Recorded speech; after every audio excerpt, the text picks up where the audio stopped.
Minha própria mãe me abandonou no aeroporto quando eu tinha apenas 8 anos. Me deixou com uma mochila nas costas, tudo para aproveitar férias de luxo com o novo marido e os filhos dele. Quando liguei chorando, ela respondeu com frieza: "Você dá um jeito. Não vou estragar minha viagem perfeita por causa do seu drama inútil." O novo marido dela ainda completou: "Algumas crianças precisam aprender a se virar sozinhas da maneira mais difícil." No fundo, os filhos mimados dele riam como se fosse uma piada. Por fim, ela disse: "Para de ser patética. Dá um jeito de voltar sozinha." Eu liguei para meu pai, que veio me buscar de jatinho particular. Quando ela voltou, encontrou meu quarto vazio e documentos legais sobre a guarda me esperando. Meu nome é Leia. Quando eu tinha 8 anos, meu mundo girava em torno da minha mãe, Annette. Ela era tudo para mim desde que meus pais se divorciaram, quando eu tinha 5. Meu pai, Gordon, praticamente sumiu depois disso.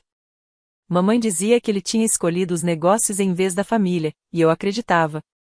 Quando eu tinha 7 anos, ela se casou com um homem chamado Calvin, que trouxe 2 filhos, Kylie, de 10, e Noah, de 9. Desde o começo, ficou claro que eu era a peça fora do quebra-cabeça. Calvin deixava bem evidente que preferia os filhos dele, e minha mãe fazia de tudo para agradá-lo. Kylie e Noah eram tudo o que eu não era, aos olhos de Calvin, confiantes, mandões e manipuladores. Kylie sorria para os adultos como um anjo, mas era cruel comigo quando ninguém via. Noah era mais direto, quebrava meus brinquedos sem querer, derrubava meu dever de casa.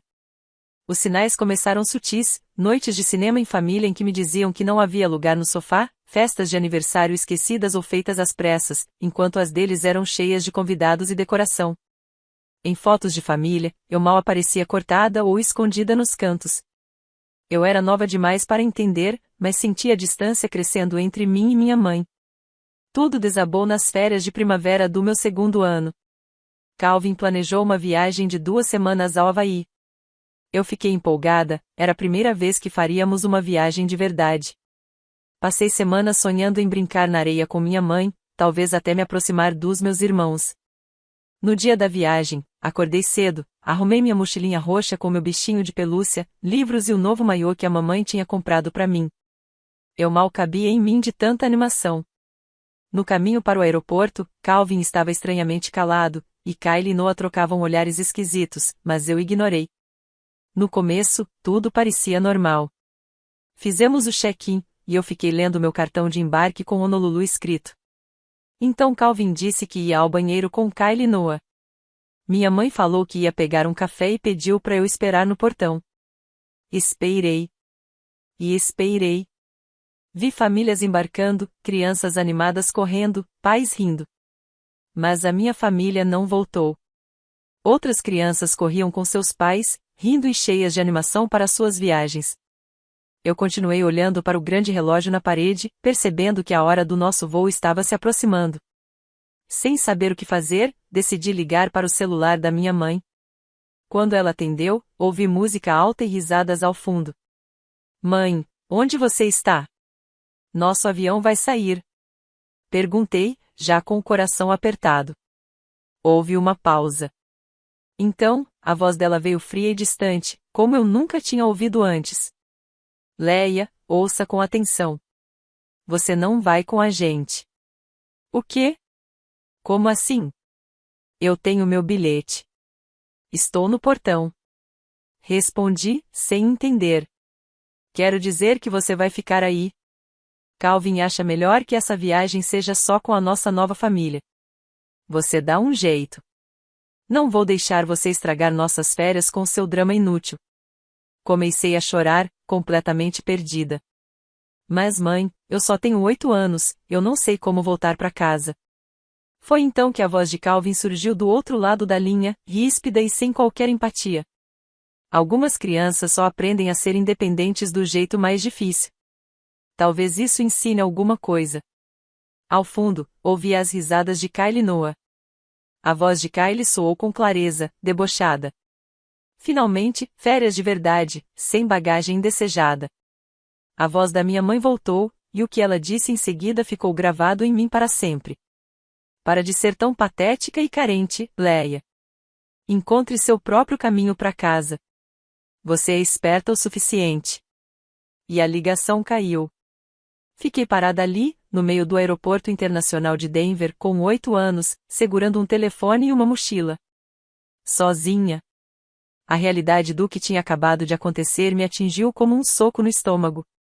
Minha própria mãe me abandonou. A pessoa que deveria me proteger, me amar incondicionalmente, me deixou sozinha a centenas de quilômetros de casa e sem pensar duas vezes. Cerca de 20 minutos depois, um segurança do aeroporto me encontrou soluçando ao lado do portão. Eles foram gentis, mas visivelmente confusos sobre como uma criança tão pequena tinha acabado ali sozinha. Quando tentei explicar que minha mãe me deixou, eles acharam, a princípio, que era algum mal-entendido. Me levaram até o setor de atendimento familiar, uma salinha decorada com cores vivas que pareciam deslocadas diante da minha angústia. Lá, uma mulher gentil chamada Sra. VG sentou-se ao meu lado enquanto tentavam entender o que fazer. Discaram várias vezes para o número da minha mãe, mas caía direto na caixa postal. Como parte do protocolo de segurança para menores desacompanhados, todas as ligações feitas foram gravadas para fins legais. Querida, disse a Sra. VG com doçura, tem mais alguém da família para quem possamos ligar? Pensei muito. Minha mãe sempre disse que meu pai não queria saber de mim. Mas ele era a única pessoa que me vinha à mente. Eu mal lembrava do rosto dele, apenas flashes de um homem alto, de olhos gentis, que lia histórias para mim antes de dormir. Mas, secretamente, eu havia decorado o número dele anos antes, quando mexi escondido na antiga agenda da minha mãe. Por alguma razão, eu nunca o esqueci. Meu pai, sussurrei, mas a mamãe disse que ele não se importa comigo. Vamos tentar mesmo assim, incentivou a Sra. VGA com um sorriso encorajador. Com os dedos trêmulos, disquei o número que eu tinha guardado no fundo do coração por tanto tempo. O telefone tocou 3 vezes antes que uma voz familiar atendesse. Gordon Calvinson falando. Pai. A palavra escapou como um sussurro. Do outro lado, houve um silêncio absoluto. Depois, uma respiração profunda. Leia. É você? Sim, respondi, lutando contra as lágrimas. Papai, eu tô com medo. A mamãe me deixou no aeroporto e eu não sei o que fazer. O que aconteceu em seguida surpreendeu até a mim. A voz do meu pai mudou completamente e ficou firme, urgente, protetora. Onde exatamente você está, querida? Qual aeroporto? Denver. Era para eu ir pro Havaí com ela, mas ela disse que eu não podia ir.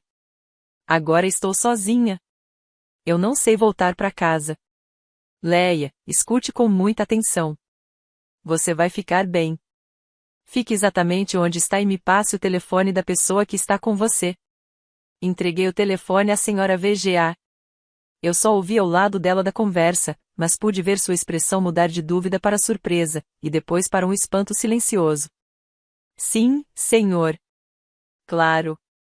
Ela está segura conosco. Quanto tempo vai demorar? Um jato particular? Sim, senhor. Estaremos prontas. Quando desligou, ela me olhou com outra expressão, mais suave. Querida, seu pai está vindo te buscar. Ele estará aqui em 3 horas. Eu não conseguia acreditar. O pai que, segundo minha mãe, não se importava comigo, estava largando tudo para vir me buscar. Nas horas seguintes, a Sra. VGA me trouxe algo para comer, ligou na escola para avisar que eu não voltaria tão cedo e me fez perguntas delicadas sobre minha vida. E eu, me peguei contando coisas que nunca contei a ninguém, como tudo mudou desde que minha mãe se casou de novo. Fiel à promessa, 3 horas depois, a Sra. Martinez, colega da VGA, atendeu a ligação informando que meu pai tinha chegado. Quando o vi entrando no saguão, mal o reconheci. Mas algo dentro de mim sabia, era ele. Alto, elegante, usando um terno caro, mas com os olhos vermelhos, como quem chorou por horas. Ele se ajoelhou na minha altura e abriu os braços. Corri até ele sem pensar 2 vezes. E, quando me envolveu em seu abraço, me senti segura como há anos não me sentia. Me perdoa, minha querida, ele sussurrou enquanto enterrava o rosto no meu cabelo. Me perdoa de verdade. Enquanto caminhávamos pelo aeroporto, percebi que as pessoas olhavam pra gente. Meu pai tinha uma presença que não passava despercebida. Ao chegarmos no jato particular dele, me senti dentro de um filme. O interior era luxuoso, poltronas de couro, painéis de madeira reluzente. Nada parecido com o que eu já tinha visto. Durante o voo para Seattle, tivemos nossa primeira conversa de verdade em 3 anos. Ele me contou que, após o divórcio, minha mãe tornou quase impossível para ele me ver. Mudou de cidade sem avisar, trocou os números de telefone e ameaçava ir à justiça sempre que ele tentava contato. Mesmo assim, ele continuou pagando a pensão religiosamente, e chegou a contratar detetives particulares para nos encontrar. Sua mãe disse ao tribunal que eu estava tentando te sequestrar e explicou com tristeza. Ela me pintou como um homem perigoso, como se eu quisesse tirar você dela. Houve até uma ordem de restrição, que tornava ilegal qualquer tentativa minha de falar com você diretamente. Mas por que você não continuou tentando? Perguntei, ainda com a voz embargada. Leia, eu nunca parei de tentar, ele respondeu com firmeza. Tenho advogados trabalhando nisso há anos. Mas o sistema se complica muito quando um dos pais tenta apagar completamente o outro da vida da criança. Disseram que forçar o contato poderia te traumatizar ainda mais, se sua mãe realmente tivesse te convencido de que eu era uma ameaça. Ele então pegou o celular e me mostrou fotos do quarto que mantinha para mim na casa dele. Estava arrumado exatamente como quando eu o deixei aos 5 anos, só que agora com móveis e brinquedos próprios para minha idade. Eu nunca perdi a esperança de que você voltaria para casa, disse ele, com os olhos marejados. A casa dele era simplesmente incrível. Parecia algo tirado de uma revista, janelas enormes do chão ao teto com vista para o Puget Sound. Mas o que mais me tocou não foi o luxo, foi a paz. A casa era silenciosa, acolhedora, sem tensão no ar, sem aquele medo constante de estar incomodando. Pela primeira vez em muito tempo, não me senti um peso. Naquela primeira noite, meu pai fez panquecas para o jantar porque eu disse que eram minhas favoritas. Assistimos a filmes juntos e ele deixou que eu ficasse acordada até tarde, só conversando. Ele queria saber tudo, como era a escola, se eu tinha amigos, o que eu gostava de ler. Ninguém me perguntava sobre minhas preferências há tanto tempo que eu quase esqueci que tinha gostos próprios. Nos dias seguintes, os advogados do meu pai trabalharam sem parar. Descobriram que o que minha mãe fez não era só cruel, era ilegal. Abandonar uma criança menor de idade em um aeroporto pode ser classificado como negligência e risco à integridade da criança. E o fato de ela ter feito isso de forma deliberada, como ficou comprovado pela gravação da ligação telefônica feita pelo sistema de segurança do aeroporto, agravou ainda mais a situação. Enquanto isso, fui conhecendo mais sobre a vida do meu pai. Gordon Calvinson não era apenas bem-sucedido, ele era um dos empresários mais ricos de Seattle. Era dono de uma empresa de tecnologia que revolucionou sistemas de segurança online, com mais de 2.000 funcionários. Ele já tinha saído em capas de revistas que eu via no supermercado, sem nunca imaginar que era ele. Mas, mais importante do que tudo isso, eu descobri que ele era um homem bom. Mesmo com uma equipe de funcionários em tempo integral em casa, ele fazia questão de cozinhar comigo, me ajudar nas lições de casa, ler histórias para mim à noite como fazia quando eu era pequena. Pela primeira vez em anos, senti que alguém realmente me queria por perto. Meu pai me matriculou numa escola particular próxima à casa dele, e eu floresci como nunca. Os professores eram atenciosos, as outras crianças, amigáveis. Eu não precisava mais me preocupar com Kylie Noah tornando meus dias miseráveis. Comecei a fazer aulas de piano, entrei no clube de arte da escola e até fiz amizades verdadeiras, crianças que me convidavam para brincar em suas casas. 2 semanas depois de ter sido deixada no aeroporto, minha mãe e a nova família voltaram do Havaí. Segundo o detetive particular contratado por meu pai, ela só notou minha ausência horas depois de chegar. Quando finalmente ligou para a polícia para relatar o desaparecimento, foi informada de que eu estava segura e que deveria entrar em contato com a equipe jurídica de Gordon Calvinson. O primeiro telefonema veio naquela mesma noite. Meu pai me perguntou se eu queria ouvir o que ela tinha a dizer e, com meu sinal de cabeça, colocou no viva voz. Gordon, o que diabos você pensa que está fazendo? Você sequestrou minha filha. A voz dela era acusadora, furiosa. A resposta do meu pai foi calma, mas cortante. Eu resgatei a nossa filha depois que você a abandonou em um aeroporto. Isso, Annette, é uma diferença significativa. Não foi bem assim. Houve um mal-entendido. Há uma gravação da sua ligação com uma criança de 8 anos, ele interrompeu, frio. Nela, você diz claramente para ela encontrar o caminho de casa sozinha. Isso não é um mal-entendido, Annette. É abandono. Você quer que eu toque para você? Perguntei. O silêncio do outro lado foi ensurdecedor. Eu quero minha filha de volta imediatamente, minha mãe finalmente disse, mas sua voz já não tinha mais o tom seguro de antes. Isso não vai acontecer, respondeu meu pai com firmeza. Meus advogados já entraram com um pedido de guarda emergencial com base em abandono e risco. Leia vai ficar comigo. Você não pode fazer isso. Eu sou a mãe dela. Peguei o telefone das mãos do meu pai. Mãe. Minha voz saiu firme, o que até me surpreendeu. Leia, querida, volte para casa. Tudo isso foi só um grande mal-entendido. Não, não foi, respondi com calma. Você me deixou sozinha no aeroporto porque o Calvin não me queria nas suas férias em família. Você disse que eu era patética, carente. Disse que eu só criava drama. Leia, eu não quis dizer aquilo. Quis sim. E eu não vou voltar. Devolvi o telefone para meu pai e fui para o meu quarto. Ainda podia ouvir minha mãe gritando do outro lado da linha, fazendo ameaças, exigindo, mas pela primeira vez em anos, eu não senti medo. Senti alívio. Senti paz. Senti que, enfim, eu estava segura e que alguém me queria por perto. A batalha judicial que se seguiu foi rápida e decisiva. O abandono da minha mãe estava bem documentado, e meu pai apresentou provas de anos de tentativas frustradas de manter contato, todas barradas por ela. O tribunal ficou particularmente chocado com a gravação da ligação telefônica, e com o fato de ela ter deixado o país sem garantir nenhuma forma de retorno seguro para mim.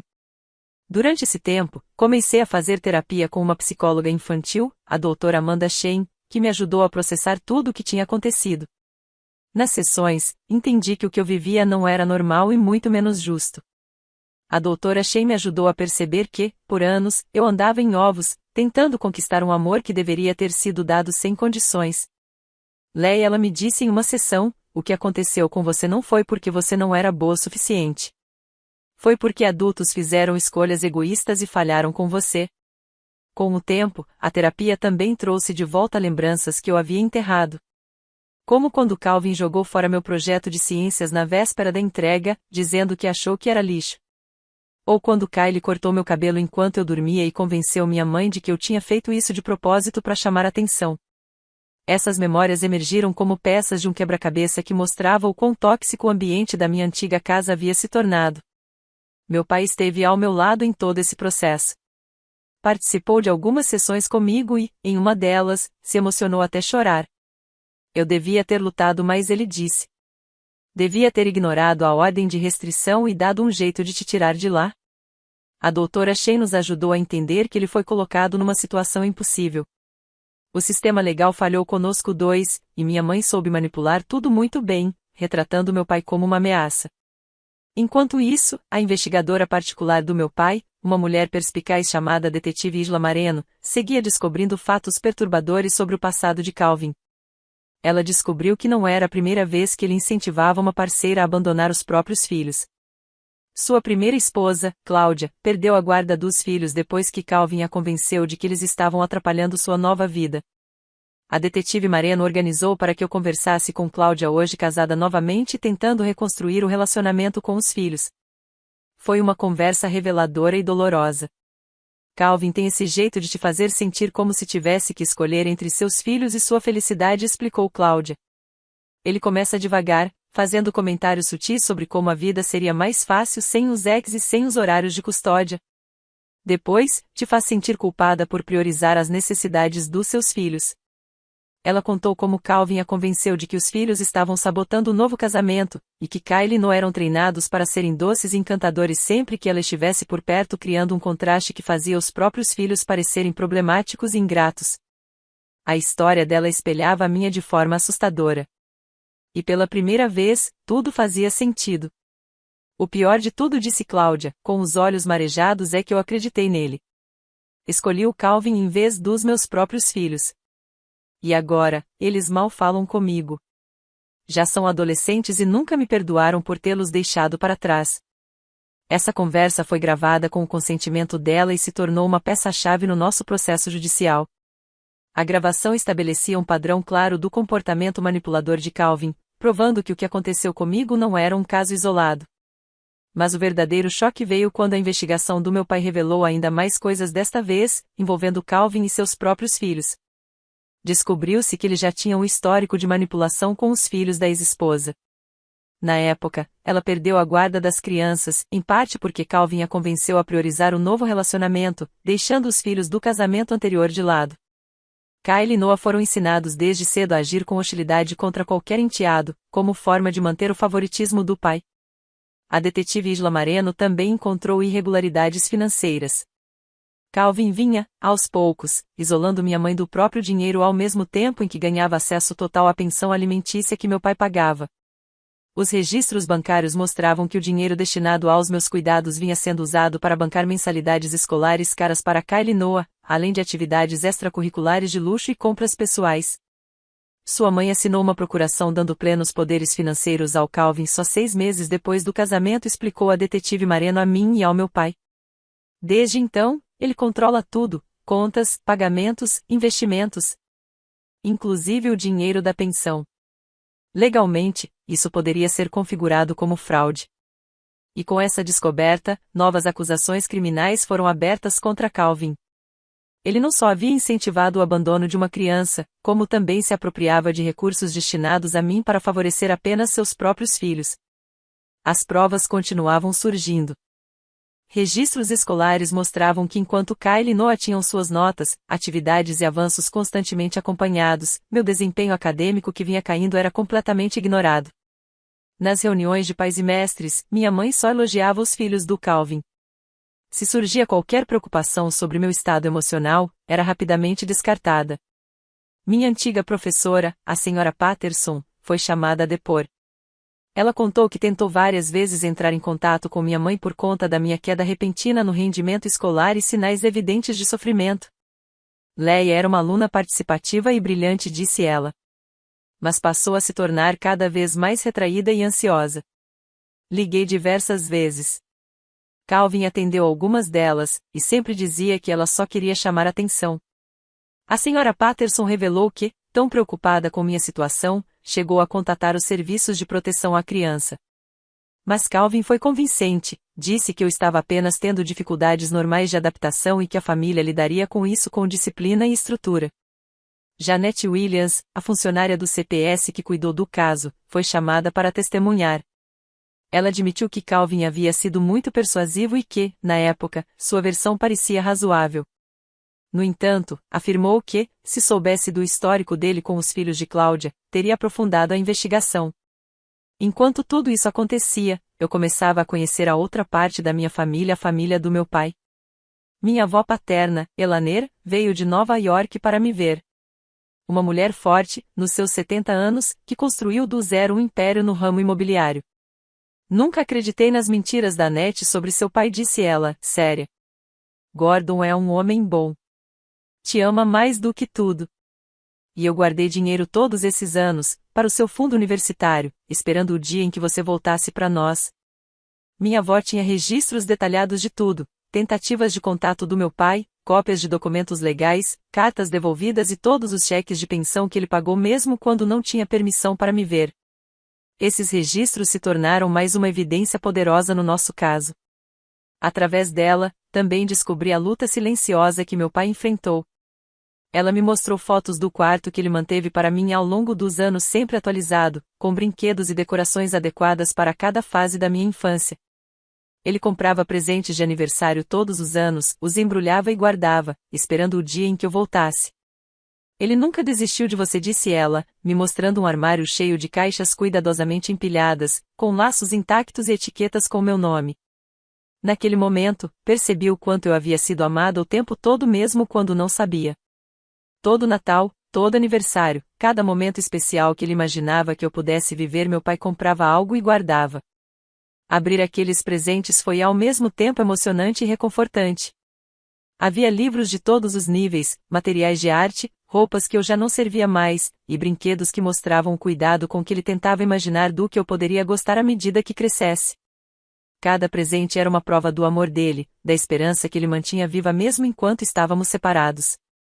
Ele também me apresentou ao seu melhor amigo e sócio, James, que o apoiou durante toda a batalha judicial e nos momentos mais difíceis da nossa separação.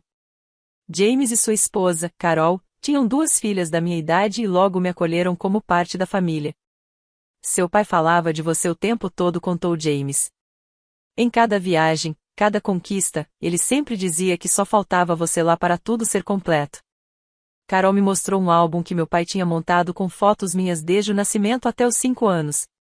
Havia também imagens que ele conseguiu graças a fotógrafos que contratava para registrar minhas apresentações escolares, já que minha mãe se recusava a dividir qualquer lembrança comigo. Ele nunca perdeu uma apresentação, disse Carol com doçura. Não podia estar presente por causa da ordem judicial, mas garantia que alguém estivesse lá para te fotografar. Ele tinha imagens de cada teatrinho, de cada premiação, de cada excursão da escola. Saber tudo o que meu pai fez para continuar conectado comigo, mesmo à distância, me fez enxergar o tamanho do seu amor, e o quão cruel minha mãe foi ao tentar nos afastar. No tribunal, meu pai obteve a guarda total. Minha mãe só poderia me ver sob supervisão. Além disso, ela foi obrigada a passar por aconselhamento psicológico e cursos de parentalidade antes que qualquer visita sem supervisão fosse cogitada. Quando ela voltou para a casa onde morávamos, encontrou tudo igual exceto meu quarto, que estava completamente vazio. Durante a viagem ao Havaí, meu pai contratou uma empresa de mudanças para empacotar todas as minhas coisas. Mas o que realmente a abalou foi o que estava sobre a mesa da cozinha, uma pilha de documentos legais. Além da transferência de custódia, meu pai estava processando minha mãe por abandono, sofrimento emocional intencional e por violar os direitos parentais dele. Entre os papéis, havia também um relatório completo sobre os pagamentos da pensão, valores que ela agora teria de devolver, por ter usado de má fé enquanto me mantinha afastada dele.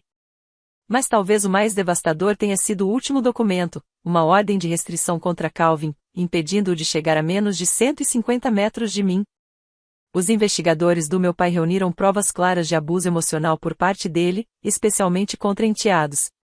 O testemunho juramentado de sua ex-esposa, Cláudia, descrevendo o padrão de manipulação e intimidação, foi considerado suficiente pelo tribunal para declará-lo uma ameaça direta ao meu bem-estar.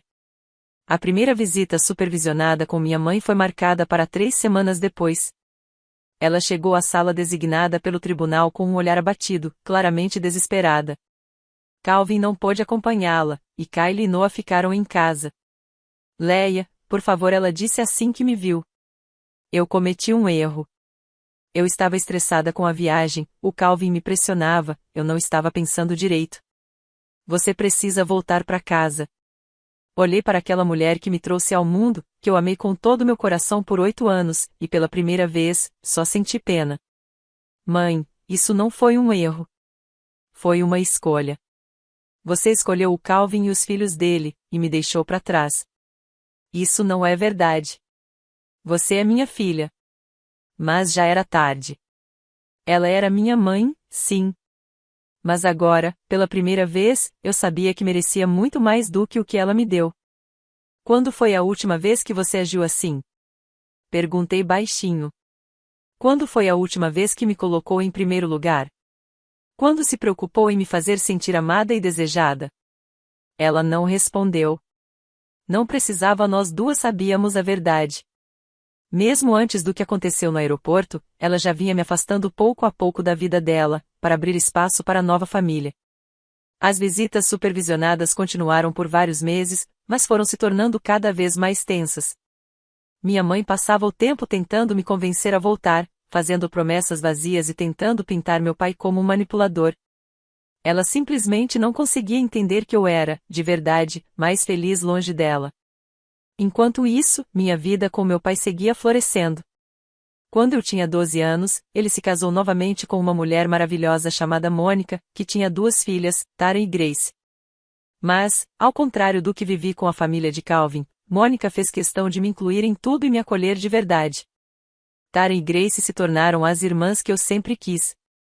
Desenvolvemos um vínculo profundo, que dura até hoje. Meu pai sempre deixou claro, elas não estavam substituindo ninguém, eram acréscimos à nossa família. Ele nunca me pediu para chamar Mônica de mãe, nem fingir que minha relação difícil com minha mãe biológica não existia. Ele apenas me deu o que eu mais precisava, um lar estável e cheio de amor, onde eu podia me curar e crescer. Quando eu tinha 10 anos, as visitas supervisionadas com minha mãe se tornaram raras, uma a cada poucos meses. Calvin havia ido embora assim que percebeu que as batalhas judiciais estavam longe de acabar. E minha mãe, agora sozinha, enfrentava dificuldades financeiras. Aparentemente, a ideia de família perfeita de Calvin não incluía lidar com as consequências de abandonar uma criança. Kyle e Noah, que antes eram cruéis comigo quando tinham o favoritismo de Calvin, começaram a se voltar um contra o outro. Sem mim como alvo, a tensão explodiu entre eles, e a verdadeira natureza de Calvin ficou clara para todos ao redor. Quando completei 14 anos, meu pai me deu o presente mais especial que já recebi. Ele havia contratado um investigador para encontrar minha amiga de infância, Sofia VGA, minha melhor amiga antes da minha mãe se casar novamente. Sofia havia se mudado por causa do trabalho do pai, e acabamos perdendo o contato em meio ao caos familiar. Achei que você gostaria de se reconectar, disse meu pai, entregando-me uma carta dela. Sofia e eu passamos a nos corresponder com frequência, até que sua família me convidou para visitá-los na Califórnia nas férias de verão. Era a primeira vez que eu viajava sem meu pai desde o trauma no aeroporto. Eu estava nervosa, mas animada. Rever Sofia foi exatamente o que eu esperava. Retomamos nossa amizade como se o tempo não tivesse passado. Seus pais, Rosa e Miguel, me trataram como se eu sempre tivesse feito parte da família. Pela primeira vez, vi de perto como é viver em um ambiente familiar saudável. Você parece tão mais feliz agora, comentou Sofia, numa conversa tarde da noite. Me lembro de como você vivia tensa antes de eu me mudar, parecia sempre com medo de falar ou fazer algo errado. Foi pelos olhos dela que percebi o quanto eu havia mudado. A menina ansiosa e retraída tinha dado lugar a alguém mais confiante, que sabia seu lugar no mundo. Aquela visita me trouxe ainda mais clareza sobre o quão distorcida havia sido minha experiência com a família de Calvin. Mas, no segundo ano do ensino médio, algo inesperado trouxe meu passado de volta. Kyle, agora com 18 anos e enfrentando suas próprias batalhas, me mandou uma mensagem pelas redes sociais. Ela estava morando em um abrigo depois de sair do sistema de acolhimento, e suas palavras estavam carregadas de arrependimento e pedidos de desculpas. Eu sei que você provavelmente me odeia, escreveu Kyle. Mas preciso que saiba que sinto muito por como te tratamos. Calvin nos fez acreditar que, se não fossemos cruéis com você, ele também nos mandaria embora. Éramos apenas crianças, e estávamos com medo. Mostrei a mensagem para meu pai e para a doutora Shane, com quem eu ainda fazia sessões de acompanhamento. Ambos me incentivaram a responder, caso eu me sentisse pronta, mas sempre priorizando minha segurança emocional. Decidi encontrar Kyle em um local neutro, com meu pai esperando por perto. Aquela conversa preencheu várias lacunas do quebra-cabeça que foi minha infância. Kyle explicou que Calvin também abusava emocionalmente dela e de Noah, só que de maneiras diferentes. Ele os convencia de que enteados representavam uma ameaça à estabilidade da família e que, se não me excluíssem, perderiam o lugar deles dentro de casa. Ele dizia que seu pai era perigoso e muito rico, contou Kyle, com lágrimas escorrendo pelo rosto. Disse que, se fossemos legais com você, seu pai ia tentar nos separar da mamãe, e a gente acabaria em um orfanato. A gente ficou apavorado e fez tudo o que ele mandava. Ela também revelou que Calvin os orientava sobre o que dizer e fazer para que eu me sentisse rejeitada. A destruição acidental dos meus pertences, os comentários cruéis, até as risadas durante o telefonema no aeroporto, tudo fazia parte de um plano calculado para me apagar da vida deles. Noah e eu nos sentíamos mal com o que fazíamos, confessou Kyle. Mas Calvin dizia que era preciso, que era para proteger nossa família. Quando você finalmente foi embora, achamos que estaríamos salvos. Mas aí ele começou a virar contra a gente também. As revelações de Kyle levaram a uma nova investigação, dessa vez, centrada no tratamento que Calvin dava aos próprios filhos. Os serviços sociais descobriram que, depois que eu saí, ele ficou ainda mais controlador e abusivo com Kyle e Noah. E, quando minha mãe tentou defendê-los, Calvin a virou em seu novo alvo. Pouco tempo depois, ele os abandonou completamente, fugindo quando a pressão legal e financeira ficou insustentável. As autoridades o encontraram em outro estado, já envolvido com outra mulher, e repetindo o mesmo ciclo isolando-a dos filhos. Calvin foi preso, acusado de múltiplos crimes, incluindo abuso infantil, fraude e abuso emocional. O padrão era claro, um predador que destruía famílias para manter controle absoluto sobre os que o cercavam. Noah, agora com 22 anos, também entrou em contato comigo depois que a prisão de Calvin ganhou destaque na mídia. Sua mensagem foi mais breve, mas não menos sincera. Ele contou que enfrentou vício em substâncias e passou um tempo em um centro de detenção juvenil, consequências que, segundo ele, vinham diretamente do trauma de ter crescido sob a manipulação de Calvin. Não espero que você nos perdoe, ele disse durante uma breve ligação. Mas queria que soubesse que ver como você está bem hoje me dá esperança, e esperança de que eu também possa reconstruir minha vida. Essas conversas com Kylie e Noah me ajudaram a entender que o abuso de Calvin não foi só comigo. Ele afetou a todos nós, de formas diferentes. E, por mais irônico que pareça, o fato de eu ter sido retirada daquele ambiente, mesmo que de maneira dolorosa, talvez tenha me protegido de anos a mais de dor e destruição. Quando fiz 16 anos, minha mãe tentou uma última vez se reconectar comigo. Ela havia feito terapia, concluído os cursos exigidos sobre parentalidade e dizia ter aprendido com os próprios erros. Queria reconstruir o nosso relacionamento. Aceitei encontrá-la não porque desejasse tê-la de volta na minha vida, mas porque precisava de um encerramento. Nos vimos em uma cafeteria perto da minha escola, e eu quase não a reconheci. Ela parecia mais velha, marcada pelos anos enfrentando as consequências das escolhas que fez. Eu sei que não mereço seu perdão, disse ela, com lágrimas escorrendo pelo rosto. Mas quero que saiba que te abandonar foi o maior erro da minha vida. Não passa um dia sem que eu me arrependa. Eu acredito em você, respondi, e era verdade. Mas arrependimento não apaga os danos, mãe. Não foi só no aeroporto. Você passou anos me fazendo sentir como se eu fosse um peso, como se não tivesse lugar ao seu lado. Você escolheu um homem e os filhos dele repetidamente, em vez de mim. Eu sei. E perdi tudo por causa disso, ela murmurou. Calvin me deixou. Kylie e Noah não falam mais comigo. Estou sozinha, e sei que mereço isso. Eu não quero que você fique sozinha, disse com sinceridade. Mas eu não posso ser quem vai curar isso para você. Construi uma vida sem você e é uma vida boa. Tenho uma família que me ama e me valoriza. E não posso voltar a me sentir insuficiente. Essa foi a última vez que falei com minha mãe por muitos anos. Soube por conhecidos que ela se mudou para o outro lado do país e recomeçou. Espero que tenha encontrado paz, mas não pude fazer parte dessa jornada. Me formei como oradora da turma no ensino médio e ganhei uma bolsa integral para Stanford, onde estudei administração e psicologia. O apoio e a estabilidade que meu pai me ofereceu não só me ajudaram a me recuperar, mas me impulsionaram para além do que eu imaginava possível. Meu pai esteve presente em todos os marcos, em cada conquista e nos momentos mais difíceis. Mônica, Taryn e Grace se tornaram meus maiores apoiadores e minhas melhores amigas. Na faculdade, conheci meu marido, Michael, que veio de uma família amorosa que me acolheu com carinho. Quando contei minha história, eles ficaram chocados, mas também admirados com a minha força. Os pais dele, John e Robert, tornaram-se como avós para mim, preenchendo um espaço que eu nem sabia que ainda existia. Hoje tenho 23 anos e trabalho como defensora dos direitos da criança, ajudando famílias em disputas de custódia e protegendo crianças de situações como a que vivi. Já testemunhei perante legisladores estaduais sobre os impactos da alienação parental e a importância de proteger os laços familiares saudáveis. Meu pai e eu continuamos muito próximos. Ele me levou ao altar no meu casamento no ano passado e estará comigo na sala de parto no mês que vem, quando seu primeiro neto nascer. Mônica está organizando o chá de bebê, e Taryn e Grace estão disputando quem será a tia preferida. No mês passado, recebi uma carta da minha mãe. Ela viu o anúncio do meu casamento no jornal e queria me parabenizar. Enviou uma foto sua, aparentando estar saudável e feliz, junto com um bilhete. Contava que agora era mãe adotiva de crianças mais velhas em lares temporários.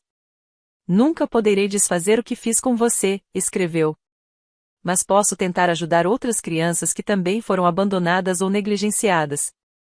Penso em você todos os dias. Tenho muito orgulho da mulher que você se tornou, mesmo que eu não tenha feito parte disso. Eu te amo, e sempre vou te amar. Guardei a carta, mas não respondi. Algumas feridas cicatrizam, mas deixam marcas lembranças silenciosas do que foi vivido. Não guardo mais rancor da minha mãe, mas também não sinto que ela tenha lugar na vida que construí. Aprendi que família vai muito além do laço de sangue. Família são as pessoas que ficam, que aparecem por você nos momentos difíceis, que te fazem se sentir importante e que te amam sem condições. Aquela menina que foi deixada sozinha no aeroporto cresceu forte. Hoje, ela é bem-sucedida, amada e cercada por pessoas que jamais pensariam em deixá-la para trás. De certa forma, minha mãe me fez um favor naquele dia. Ela me mostrou exatamente o que eu não queria me tornar e, sem querer, me guiou até a família que eu realmente merecia. Se você está lendo isso e passou por abandono ou rejeição de um dos pais, saiba, a culpa nunca foi sua. Isso não define quem você é, nem limita quem você pode ser. Às vezes, a família que você escolhe é infinitamente melhor do que aquela em que nasceu. E se você é pai ou mãe e está pensando em colocar um novo relacionamento acima dos seus filhos, não faça isso. O dano que você causará pode durar a vida inteira e as consequências vão muito além do que você imagina. As crianças lembram de tudo. E merecem muito mais do que serem tratadas como algo descartável.